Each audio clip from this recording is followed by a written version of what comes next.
Protesters in Israel have vowed to continue demonstrations which broke out after Benjamin Netanyahu's coalition introduced new legislation to curb judicial reviews.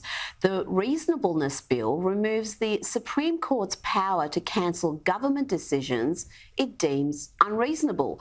Joining me now to discuss the latest is best-selling author Rabbi Shmuley Boteach.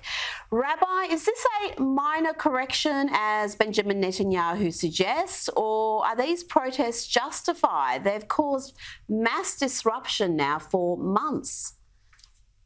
Well, Israel's the only free and democratic country in the Middle East, so you're never going to see these kinds of protests anywhere else. You're not going to see them in Saudi Arabia. You're not going to see them in Qatar. You're not going to see them in Syria, obviously. So it's just a demonstration of how free a country Israel is. Look, the judiciary in Israel is a very important check on government action, but it also has become its own oligarchy. You have judges and defense attorneys appointing judges. Here in the United States, of course, the electorate has a say in who the judges are because a democratically elected president will appoint or nominate Supreme Court justices based on his term and his administration. Israel doesn't have that. So everyone agreed there had to be some kind of judicial reform.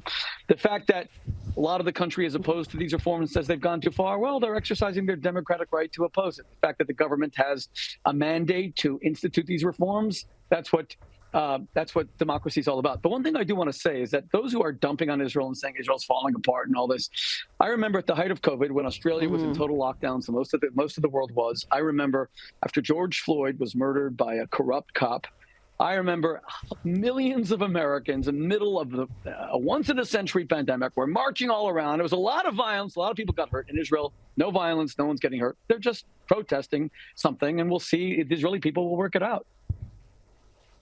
Well, yes, democracy isn't dying in Israel, as some of the more hysterical pundits have suggested. But are these really about the legislation, or are these protests about Bibi being elected again?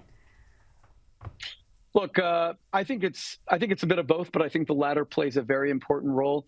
I've known Bibi Netanyahu for more than 3 decades. He's an indispensable leader. Look, under him, Israel has opened its diplomatic relationships with Latin America, with India, China, countries that Israel had very little relations with before. The economy has become a supercharged, technologically based economy, not the way it used to be, an agricultural-based economy. Also, terror incidents, although they're still very significant because so many Jews are being murdered by Palestinian terrorists, it's still very, very significantly down. And Netanyahu is now the longest-serving prime minister. And it seems as though at times those who cannot defeat him at the polls, and Israel is a free and functioning democracy, they're having these demonstrations. I have nothing against the demonstrations except one thing. You shouldn't be shutting down Israel's only airport. That's problematic. Israel's a tiny country. I think Australians just don't understand how tiny Israel is. I was in Dubai when they shut down the airport, and I was stuck in Dubai. And you don't have to always shut down all the main arteries, et cetera. But democratic protest is what Israel's all about. And I wish that Israel's Arab neighbors were able to exercise the same kind of freedoms. Now, Rabbi, you've written a great piece for Breitbart asking why Democrats want to destroy Kennedy on Jews and Israel. He is now a presidential candidate. He is running to be the Democrat nominee, but he's been labelled an anti-Semite, but you say that conceals the big picture. Tell me what you mean by that. I've rarely seen one party come after one of its own the way the Democratic Party has come against Robert F. Kennedy Jr. Let's just still remember, Robert Kennedy is Bobby Kennedy's third child, second son. He's his namesake. Bobby Kennedy was killed in June 1968 by a Palestinian terrorist who murdered him because of his strong support for Israel in the 1967 Six-Day War. Now, Bobby Kennedy has expressed more support for Israel than any Democratic candidate for president in decades. He speaks openly about the IDF, the Israel Defense Forces, being one of the most moral militaries on the face of the earth. He speaks about the Jewish people as the indigenous biblical people going back 3,600 years to ancient times. He speaks about Israel as the only country where Arabs themselves in the Middle East have any kind of freedom.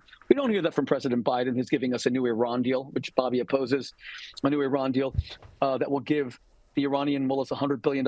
We all know what Iran does, right? They murder women who don't cover their hair. They stone women to death. They hang gays from cranes. They're an abominable, despicable, monstrous government.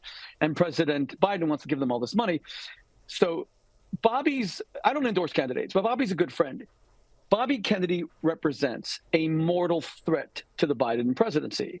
You have an 80-year-old president, and I'm happy that he's strong and robust, but no one's running against him. So there's no one challenging it. You suddenly have someone from the most storied political dynasty in American history running against Biden. What they decided to do is character assassinate him completely. He is not an anti-Semite. That is a dirty, disgusting lie. He's the most pro-Israel candidate in the Democratic Party running for president today. And he's always been a great friend of the Jewish people. And most of all, he lost his father to a Palestinian domestic terrorist, Sirhan, because his father, Bobby Kennedy, supported Israel. It seems absurd to be calling Kennedy an anti-Semite. When you've got the squad, the Democrats tolerate the virulent anti-Semitism of some members of the squad because it suits them. It's convenient. Rabbi Shmuley, it's always a pleasure. Thank you for joining me tonight. Thank you, Rita. God bless you. Thank you.